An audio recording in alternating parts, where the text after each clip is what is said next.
All right, friends, we have made it to the last lesson of the Movement Matters curriculum. That is the force of future.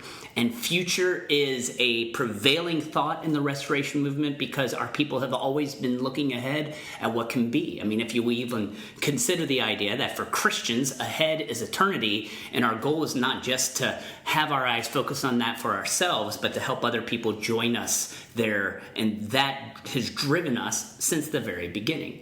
But as we look to the future, it's sometimes troubling for us because some of us view it optimistically and pessimistically, and that has a determination on how we view it. That's why I would offer, there's two different things. If I'm looking forward, I've got my set of binoculars right here. This is some inception level stuff right there. All right, so we use binoculars. Why? Because we take something that's far away and try to bring it into focus. That's what you would say is a standard way of viewing the future, right? Is that where we are today, we can't see what's ahead, so we're always straining toward trying to view where we are heading in the process, right? We want to try to envision what the future is going to look like. Well, as many of us approach it with binoculars, I would say some of us believe that the future is worse than where we have been in the past, and that's why again, inception here, right? That's why we have our mirror, because that's what mirrors are, is that mirrors help us to see what was, right? If I want to see in the back, I'm looking in the mirror. I can see behind me. That's the way I illustrated it, people. I know it's not perfect, but just stick with me on this because it makes sense, right? Is that many of us prefer to look in the past. We prefer to look in the past than to see what is ahead. Now, stay with me, right? Stay with me. Because I love to look in the past, right?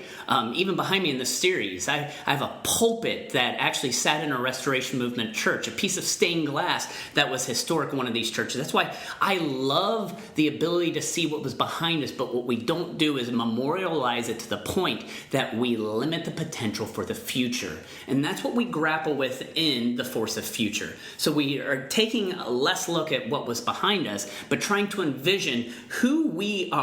So after all of this, we've tried to determine who we in the Restoration Movement are and what it looks like for us then to be able to proceed and move toward what lies ahead.